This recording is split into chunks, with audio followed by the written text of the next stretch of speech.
Bienvenidas, bienvenidos a Diálogos desde la Frontera. En esta ocasión nuestro programa está relacionado con un tema de coyuntura muy relevante para la nación. Es la reforma hacendaria propuesta por el presidente de la República y que está en curso de su revisión por el Congreso. En la frontera norte este tema ha generado particulares inquietudes, en especial relacionadas con el impacto que pueda tener el incremento del IVA, que tiene un diferencial en esta región con respecto al país, y otros elementos de la reforma que pueden afectar la dinámica productiva de la región. Hemos invitado para este diálogo al doctor Alejandro Mungaray. Muchas gracias por estar con nosotros, secretario de Desarrollo Económico del Gobierno del Estado de Baja California, y al doctor Noé Aarón Fuentes Flores, distinguido investigador del Colegio de la Frontera Norte. Muchas gracias. Empezando con el punto principal que por lo menos es el que focalizó el debate en un primer momento, el incremento del IVA, que en una lectura de sus elementos y componentes de efecto principales, ¿dónde los pudiéramos ubicar? ¿Cuáles son las consecuencias positivas y negativas de esta propuesta? Doctor Mungaray, si comienza, por favor. Bueno, habrá que reconocer que la reforma hacendaria en la cual se ubica este debate es un tema de la mayor necesidad en el país, sobre todo para poder conseguir los recursos que requiere un desarrollo tan diferenciado como el que ocurre en las regiones de México. Y sin duda también que hay elementos, para mi gusto, muy importantes en la propuesta que tienen que ver con el seguro del desempleo, que me parece un tema muy atinado, las pensiones a mayores, en fin, todos los aspectos, los temas de cobertura, de salud. A mí me da la impresión que esos son temas que el país estaba esperando y que no creo que haya una oposición en ningún sector del país en torno a este elemento distributivo. Sin embargo, como muchas otras cosas, siempre se da a pensar que el país es un todo homogéneo, ¿no? Que México es una sola figura. Y me parece que un aspecto central es que tenemos que acostumbrarnos a diferenciar de manera regional, con su carácter regional de este país. Somos 32 regiones y un tema de la mayor importancia para las regiones fronterizas pues tiene que ver con la relación permanente que hay con la economía norteamericana, ¿no? El día a día de la relación transfronteriza. Y ahí hay dos aspectos que pues definitivamente van a venir a generar un impacto no deseado, o puede ser que esté calculado, ¿no? Pero desde la perspectiva regional pues no necesariamente es el mejor. Uno es homologar una tasa que hoy es diferenciada al 11%, homologarla nacionalmente, y el otro es gravar las importaciones temporales de la actividad maquiladora, que en la frontera norte del país pues tienen una presencia y un impacto muy amplio, ¿no? Nomás por comenzar a recomendarte algo, prácticamente Baja California tiene 913 de estas empresas de clase mundial, genera 248,000, casi 249,000 empleos. Es el estado que más empresas tiene y es el segundo estado del país que más empleos genera este tipo de actividad. Entonces es obvio que hay una diferencia regional que merecería ser considerada. Correcto, doctor Mungaray. Seguiremos el tema en un momento.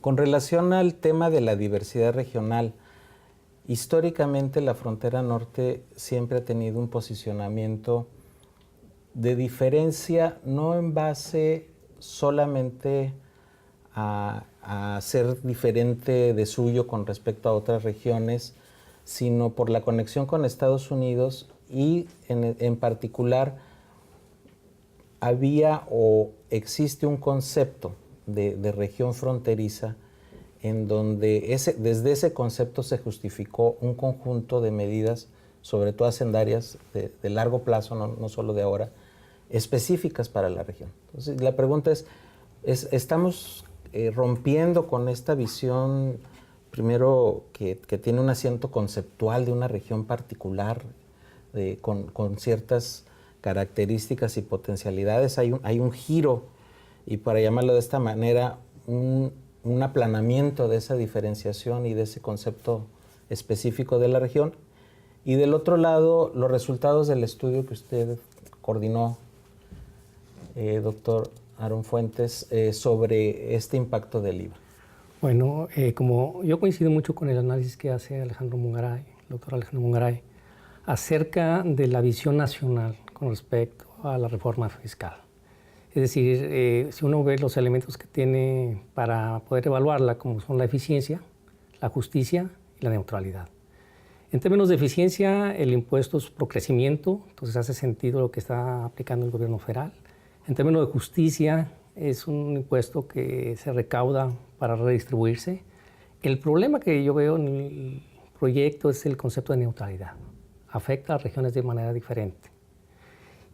Históricamente, en la región fronteriza hemos adoptado una política de comercio y de impuestos diferentes para poder hacer frente a la competencia internacional. O sea, nosotros tenemos una región que está en una situación geográfica muy diferente al resto del país y donde tenemos competencia con, digamos, polos comerciales muy poderosos que están ubicados al sur de Estados Unidos. Entonces, en esa circunstancia ha habido un concepto de políticas diferenciadas, que no es lo mismo que preferencial. Diferenciada porque tenemos condiciones de consumo y de competencia diferente. Ante este panorama, ahora lo que vemos es una política que cambia la tasa de impuestos del 11 al 16, lo cual implica un incremento del total de la tasa del 45%. Es decir, nosotros los fronterizos, a partir de este principio de homologación, vamos a pagar 45% más de impuestos que el resto del país. Hay un impacto digamos, recesivo, hay un impacto inflacionario, hay un impacto redistributivo del bienestar, hay un impacto de menor recaudación global y hay un impacto sobre la competitividad. Entonces, lo que hicimos fue tratar de evaluar cada uno de esos impactos y buscar las causas reales que determinen, digamos, una evaluación de las autoridades y que nos sirva para evaluar el impacto con rigor y oportunidad. Correcto. Hay dos preguntas que quisiera plantearles con relación a los efectos. Una es que, sin duda, esta región ha tenido una potencialidad y crecimiento económicos excepcionales, la región fronteriza norte, Baja California en particular. La pregunta es si esta medida configura un escenario en donde esa competitividad y esa potencialidad y por lo mismo la riqueza generada se pone en riesgo. En otras palabras, hay un riesgo para el desarrollo, para decirlo claramente. Y luego el del costo social. Ojalá lo podamos ampliar estos dos puntos. ¿Qué sucede desde la perspectiva del consumidor fronterizo?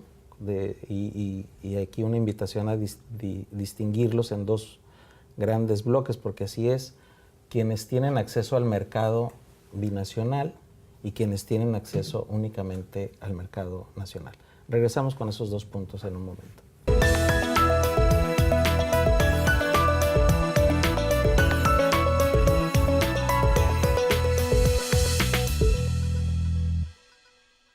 Doctor Mungaray, sobre el desarrollo, ¿estamos frente a un riesgo de que las potencialidades históricas de la región queden disminuidas o afectadas más gravemente? Bueno, sin duda, hoy hay mucho que debatir sobre las economías regionales de este país, pero lo que creo que no es mucho, no va a ofrecer mucho debate es que la diferenciación que actualmente existe tiene matices muy interesantes. Hoy Baja California es un atractivo para las empresas de clase mundial por la estructura del mejor capital humano que existen, la internacionalización, la apertura, o sea, ofrece la zona condiciones tangibles e intangibles muy importantes, ¿no? para tomar decisiones de inversión. pero también lo tiene para las decisiones que los individuos toman a la hora de invertir o de moverse o buscar mejores lugares de residencia. Hoy Baja California tiene el nivel de salarios mínimos más altos en el país. Tenemos las mejores condiciones de trabajo, todo lo referido a los indicadores INEGI, y los menores grados de informalidad, o andamos ahí muy cerquita compitiendo entre el 1 y el 3, y una distribución del ingreso que hace que sea más fácil vivir, que sea más, que se tengan más opciones de bienestar. Todas esas condiciones se han generado en una interesante combinación entre una política social y política económica bien orientada, pero también con una economía de mercado que está funcionando con mucha agilidad en este vaivén transfronterizo.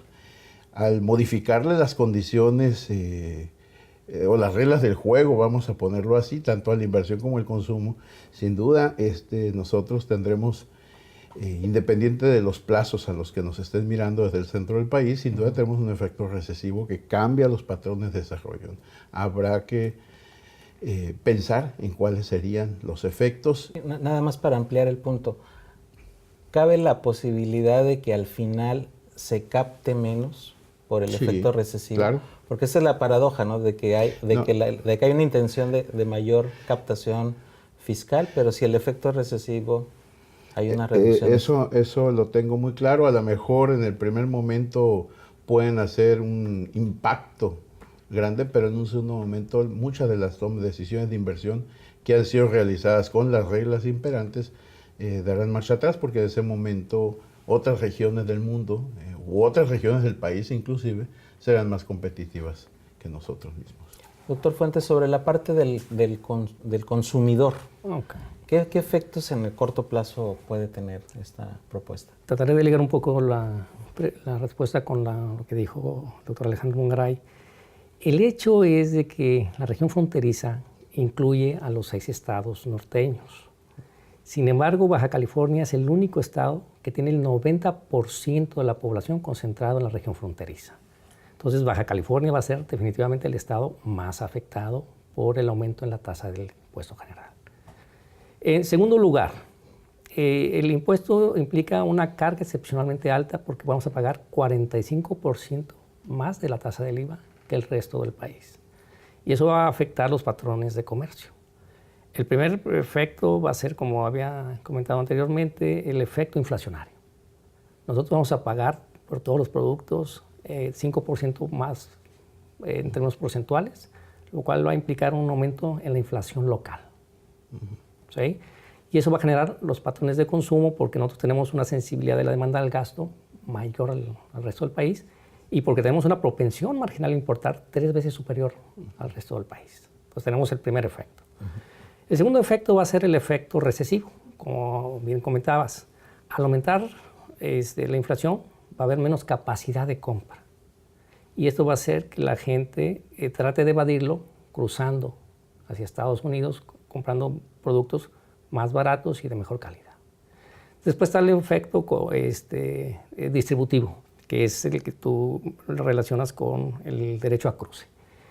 En Baja California, el servicio consular tiene 2 criterios para otorgar visas. Uno es el empleo que tengas y la otra es las propiedades que tengas. La probabilidad de que una persona de ingresos medios o altos tenga una visa es casi 200% más alta que la de un pobre. Entonces, si uno piensa que los pobres son los que no tienen el derecho a visa, que la mayor parte de su consumo, de su ingreso se consume, entonces el efecto va a ser sobre la clase más baja en el caso de Baja California. Finalmente, con respecto al efecto recaudación, como dices también, es obvio que al aumentar la fuga de consumidores, que ahorita asciende a $6,000 millones, va a haber menos capacidad de cobrar impuestos. Entonces vamos a hacer los residentes del Estado mayor esfuerzo, pero va a haber menor recaudación a nivel global. Y finalmente el efecto competitividad. Ahorita la diferencia es, en promedio, los impuestos en el sur de California es, por ejemplo, casi 8%. Ahora vamos a tener un impuesto nosotros de 16%, lo cual implica que comparativamente los precios se van a incrementar relativamente 25%. Correcto. Gracias. Regresamos en un momento.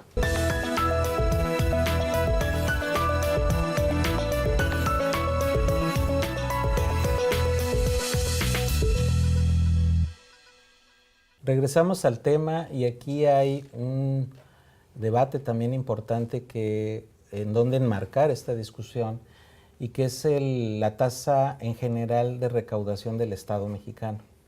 Si nos comparamos con las naciones más desarrolladas e incluso naciones de desarrollo equivalentes, México sigue siendo una nación que cobra pocos impuestos, lo hace mal y dependemos tremendamente de la renta petrolera. Esta reforma corrige esa ruta, la puede corregir. ¿En qué escenario nos dejaría, doctor Mungaray? Bueno, ese va a ser un tema que no se va a acabar con la reforma, ¿no? Porque yo he estado comentando con muchos compañeros académicos y empresarios que podemos seguir haciendo las reformas que se deseen, ¿no? Y tratar de corregir esas rutas. Pero uno de los problemas o uno de los temas que siempre subyace a la hora de discutir las reformas es que todas las orientamos a la captación, a la recolección de nuevos recursos, orientados o con la intención de orientarlos a estimular el crecimiento económico. Y uno de los temas que me parece es que el Estado mexicano tiene que entrar a discutir de manera colectiva, de manera abierta y muy incluyente los temas de la distribución del ingreso. Mientras los temas de la distribución del ingreso no sea el tema central de este país, podemos seguir creciendo a las cifras que se desea, pero los recursos van a terminar concentrándose de manera similar y entonces los temas regionales van a estar aflorando una y otra vez. Hay estados de este país que con objetivos distributivos han recibido cantidades impresionantes de recursos en los años pasados con el pretexto o bajo la idea de contribuir a una mejor distribución de los recursos. Sin embargo, nosotros seguimos, por ejemplo, nomás por poner el caso de Baja California, nosotros seguimos viendo llegar a compatriotas de Chiapas, de Oaxaca, buscando oportunidades que no tienen y vemos que estos estados tienen tasas de desempleo muy bajas, alrededor del 2%, pero con todas las tasas de desempleo bajas, los niveles de bienestar no mejoran, lo cual nos invitaría a pensar que hay un problema de concentración de la riqueza que tiene que ser revisado, porque de otra forma, mientras no reconozcamos que somos un país de regiones y un país con una distribución del ingreso que tiene ejemplos entre los más ricos del mundo y tenemos otros tipos de circunstancias que generan la migración entre las regiones, pues me parece a mí que no vamos a estar tocando los temas centrales. Porque creo yo y me da la impresión que lo que la reforma busca hoy es tener recursos para resolver temas que, como comentado antes, son urgentes y son necesarios. Pero finalmente yo no veo el sustento de que eso se vaya a orientar a una mejor distribución del ingreso, salvo resolver temas que están por ahí, que son muy importantes, pero no a resolver la base de la distribución del ingreso. No encuentro yo todos los elementos, aunque entiendo las bondades distributivas, me parece que no están relacionados con la estructura diferencial de mercados laborales que hay en nuestro país para mejorar un desarrollo sustentable de las poblaciones. A mí me gustaría mucho que el debate en este país empezara por hablar de regiones. Hay ahí un gran tema que son nuestras desigualdades regionales. Otro gran rubro que ojalá tengamos oportunidad después de desarrollar, que es el de la distribución de la riqueza propiamente, que somos una nación extraordinariamente desigual todavía en esa materia. Y el tercero es sobre la calidad del gasto. Creo que aquí es donde hay una exigencia de que si bien todo gasto de por sí, gasto público debe ser de calidad eficiente, pues todavía hay un debate muy amplio sobre estructuras de gestión viejas, si no es que con corrupción, y que finalmente el gasto no se ejerce como debiera ocurrir. Regresamos con ese punto en un momento.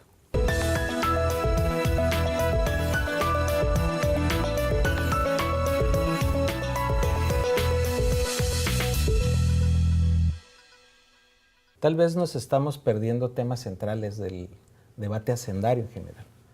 Primero, seguimos con una estructura centralizada de la captación en el gobierno federal. No estamos innovando en términos de estructura y tal vez tampoco estamos acompañando de una reflexión mucho más profunda sobre calidad del gasto. Sobre esto, ¿qué pudiéramos agregar? Mira, mi opinión es de que esta reforma se queda corto en términos del concepto de reforma. Esta es una estrategia de recaudación de impuestos de corto plazo y no es un proyecto, digamos, de largo plazo.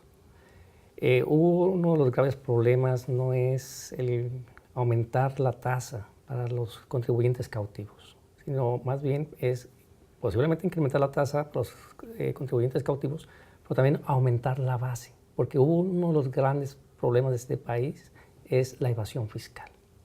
Y eso se traduce en menor gasto y en menor gasto acompañado por decisiones poco eficientes del uso del gasto. Y eso lo cual implica que tengamos menos beneficios de nuestra aportación fiscal.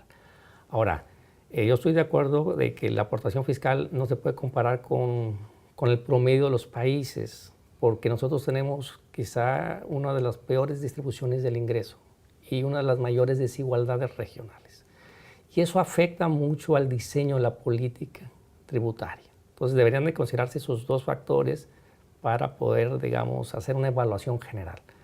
Mi impresión de esta reforma es que tiene fines recaudatorios con un principio de corto plazo.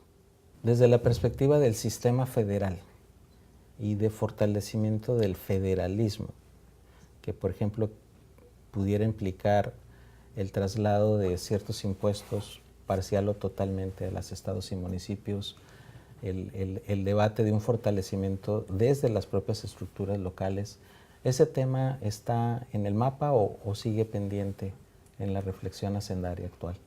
Desde una perspectiva económica, a mí me parece que reza mucho el dicho este de que la cadena es tan fuerte como el más débil de los eslabones, ¿no?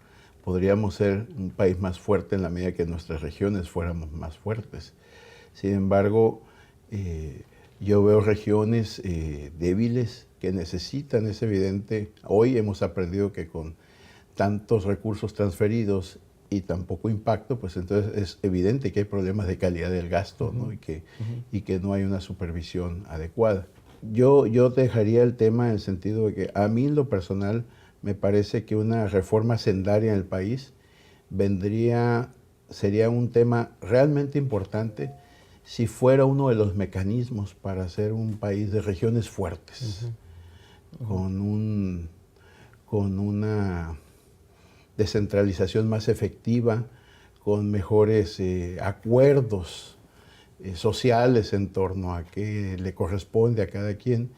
Y en la medida que tengamos un tejido de regiones fuertes, pues vamos a tener un país más fuerte y una hacienda más fuerte y mucho más sustentable. Gracias por el comentario. Solo añado que en el debate el debate nacional en grandes rubros como es el hacendario, como es en política electoral, como es en seguridad, como es en transparencia, como es en combate a la corrupción, hay dinámicas centralizadoras. No se está viendo al país desde las regiones, sino se está tratando de encontrar soluciones nuevamente desde el centro para, ponerlo entre comillas, corregir regiones, corregir situaciones que ocurren en los espacios sociales, cuando hace algunos años, no muchos, Baja California, primer estado con la alternancia, replantea el tema del federalismo. En el 2000 también otro replanteamiento muy potente del federalismo, y ahora estamos en una coyuntura en donde ese debate federalista, por eso lo subrayaba, ya no está en el escenario. Ahora son salidas centralizadas, lo cual es una paradoja. Muchas gracias. Gracias. Por su participación tan generosa y brillante. Hasta pronto, gracias.